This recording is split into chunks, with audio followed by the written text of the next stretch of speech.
इंसानी आवाज में पुकारा, रुक जा, मैं तुझे नुकसान नहीं पहुंचाऊंगा। अरविंद हक्का बक्का रह गया। सन्यासी आगे बोले, सांप ने तेरे पिता से कहा, मैं गर्भवती हूं लेकिन घायल हूं, अपने बच्चे की देखभाल नहीं कर सकती। जब मेरा बच्चा जन्म ले तो तू उसे अपने बेटे की तरह पालना।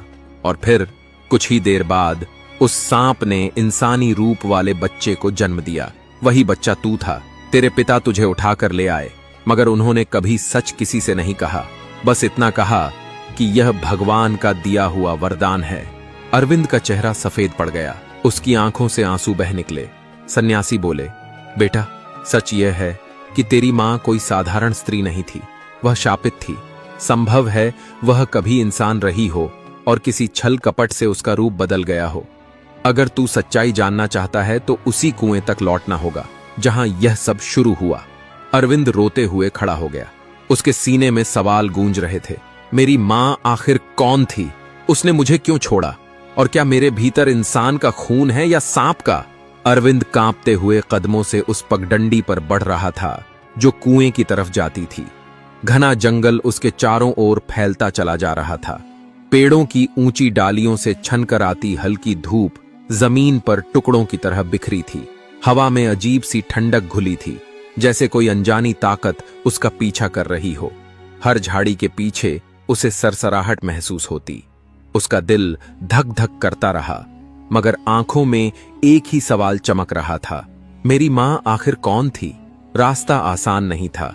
कहीं कांटेदार झाड़ियां, कहीं कीचड़ और कहीं ऐसे दलदल जिनमें पैर रखते ही लगता मानो धरती उसे निगल लेगी। फिर भी अरविंद रुका नहीं। हर कदम के साथ उसका इरादा और पक्का होता जा रहा था।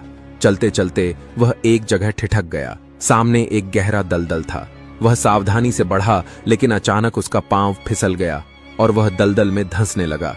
कोई है, मुझे बचाओ! उसने पूरी ताकत से चीख लगाई। उसका शरीर धीरे धीरे मिट्टी में समा रहा था, बस सिर बाहर रह गया था। आसमान की तरफ देखकर उसने रोते हुए कहा, हे ईश्वर, क्या मैं अपनी मां की सच्चाई जाने बिना ही इस मिट्टी में दफन हो जाऊंगा? तभी आसमान से सफेद पंखों वाला एक कबूतर नीचे उतरा। उसकी चोंच में एक मजबूत रस्सी थी जो पास के पेड़ से बंधी हुई थी। कबूतर ने रस्सी उसकी ओर बढ़ाई। अरविंद ने कांपते हुए हाथों से रस्सी पकड़ी और पूरी ताकत लगाकर खुद को बाहर खींच लिया। थककर जमीन पर गिरते ही उसने आसमान की तरफ देखा और कहा, हे प्रभु, तेरा लाख लाख शुक्र है, तूने मेरी पुकार सुन ली। कबूतर उसके पास मंडराता रहा। अरविंद ने उसके कोमल पंख सहलाए और कहा, तू मेरे लिए फरिश्ता बनकर आया है, अब से तू मेरा साथी है। वह उठ खड़ा हुआ और कुछ ही दूरी पर उसे एक बहुत पुराना कुआं दिखाई दिया। उसके दिल की धड़कनें तेज हो गईं। वह बोला, मित्र, लगता है यही वह जगह है जहां से मेरी किस्मत की शुरुआत हुई थी। जैसे ही वह कुएं के करीब पहुंचा, उसकी आंखें फैल गईं। जमीन पर सैकड़ों सांप रेंग रहे थे। उनके फन खड़े थे, जीभ बाहर निकली थी और फुफकारों से पूरा जंगल गूंज रहा था। वह एक कदम पीछे हट गया। उसके दिल में सवाल गूंजा, क्या इन सांपों में से कोई मेरी मां हो सकती है? अरविंद ने कबूतर से कहा, मित्र, इस कुएं का पानी ही मेरी सच्चाई तक पहुंचने की चाबी है, मगर ये सांप तो मेरी जान के दुश्मन बन गए हैं। कबूतर ने अपने पंख फड़फड़ाए और उड़कर कुएं की तरफ गया। उसने चोंच से कुएं में लटके पुराने डोल को पकड़ने की कोशिश की। सांप और भी बौखला गए। उनकी फुफकारों से जमीन कांपने लगी, मगर कबूतर हार नहीं मान रहा था। कई बार कोशिश करने के बाद उसने डोल को हिलाया और उसमें कुएं का पानी भर आया। अरविंद ने भगवान का नाम लेकर वह पानी पिया। जैसे ही पानी उसके गले से उतरा, उसकी आत्मा में अजीब सी शक्ति भर गई। उसने सजदे की तरह झुककर धन्यवाद किया। तभी अचानक सारे सांप गायब हो गए। जंगल में सन्नाटा छा गया। कुएं के भीतर से एक विशालकाय साया बाहर निकला। एक भारी भरकम सांप जिसकी आंखों में अजनबी सी पहचान थी। उसकी आंखों से आंसू बह रहे थे। फिर एक धीमी कोमल आवाज आई, मेरे बच्चे, तू आखिरकार मेरे पास लौट ही आया। अरविंद कांपते हुए बोला, मां, अगर आप मेरी मां हैं तो बताइए, मैं इंसानी रूप में आपके गर्भ से कैसे पैदा हुआ? आपने मुझे दूसरों के हवाले क्यों कर दिया?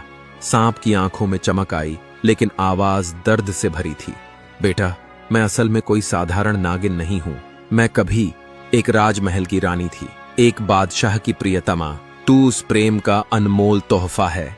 अरविंद के चेहरे पर हैरानी थी। क्या मैं सचमुच किसी ताज और तख्त का वारिस हूं? तो फिर आप सांप कैसे बन गई? सांप ने गहरी सांस ली और बोली, बहुत साल पहले की बात है। एक विशाल साम्राज्य पर एक दयालु राजा राज करता था। उसकी रानी को लोग दिलों की मलिका कहते थे। वे दोनों गरीबों और अनाथों की सेवा करते थे, मगर उनकी जिंदगी में एक कमी थी, औलाद की। साल दर साल बीतते गए, लेकिन संतान न हुई। दरबारियों ने राजा से कहा कि वह दूसरी शादी करें। रानी का दिल टूट गया, लेकिन शाही फर्ज समझकर चुप रही। राजा ने दूसरी शादी कर ली। कुछ ही दिनों बाद रानी की तबीयत बिगड़ने लगी। दासियां हकीम को बुलाने गईं, लेकिन दूसरी रानी की मां पहले ही कमरे में पहुंच गई। उसने रानी की नब्ज टटोली और चौंक पड़ी। रानी गर्भवती थी। यह सुनते ही दूसरी रानी और उसकी मां के चेहरे सफेद पड़ गए। वे डर गईं कि अगर बच्चा पैदा हो गया तो राजा फिर से पहली रानी की ओर लौट जाएगा। उन्होंने एक कुटिल तांत्रिक की शरण ली। तांत्रिक ने उन्हें एक काली पुड़िया दी और कहा, इस पाउडर को पानी में मिलाकर रानी को पिला दो। उसका रूप बदल जाएगा। या तो वह किसी जानवर का रूप ले लेगी या ऐसी शक्ल अख्तियार करेगी कि राजा खुद उसे महल से बाहर निकाल देगा। जब रानी बेखबर सो रही थी तो दूसरी रानी की मां ने मौका पाकर वह जहरीला पानी उन्हें पिला दिया। कुछ ही देर बाद रानी का शरीर तड़पने लगा। दासियां दौड़ीं और कमरे में दाखिल हुईं तो उनकी चीख निकल पड़ी। बिस्तर पर एक लंबा सांप फन फैलाए पड़ा था। रानी अब इंसान नहीं रही थी। उनका शरीर सांप में बदल चुका था। वह रोती रही, मगर इंसानी शब्द उनकी जुबान से मुश्किल से निकल रहे थे। जब वह कमरे से बाहर निकली तो पूरा महल दहल गया। राजा ने हालात समझे बिना गुस्से में आदेश दिया, इस खौफनाक अजगर को मार डालो, और खुद भी एक तीर चलाया। तीर उनके शरीर में धंस गया। घायल रानी तड़पती रही। सैनिक उन्हें उठा ले गए और जंगल में फेंक आए। जंगल के सन्नाटे में एक साधु तपस्या कर रहे थे। उन्होंने घायल सांप को देखा। उसकी आंखों में इंसानी दर्द पढ़ लिया। उन्होंने बिना डरे उसकी मरहम पट्टी की। कुछ दिनों में वह ठीक हो गई, मगर दिल अब भी मां का था। उसी मां ने आज अरविंद को यह सच्चाई सुनाई। अरविंद की आंखों से आंसू बह निकले। उसने कांपती आवाज में पूछा, मां, क्या इस जादू का कोई इलाज नहीं? क्या आप दोबारा इंसान बन सकती हैं? तभी वही साधु पास आ गए। उन्होंने कहा, हाँ बेटा, अगर तू उस तांत्रिक को खत्म कर दे जिसने यह जादू किया था तो तेरी मां का असली रूप लौट आएगा। लेकिन याद रख, यह काम केवल उसका बेटा ही कर सकता है। साधु ने उसे कुछ पवित्र मंत्र बताए। कहा, जब तांत्रिक सामने आएगा तो इन्हें पढ़ते रहना, उसकी सारी शक्ति नाकाम हो जाएगी। अरविंद ने मां की ओर देखा। उसकी आंखों में आग थी। वह बोला, मां, मैं उस जालिम को खत्म करके आपको आपका असली रूप लौटाऊंगा।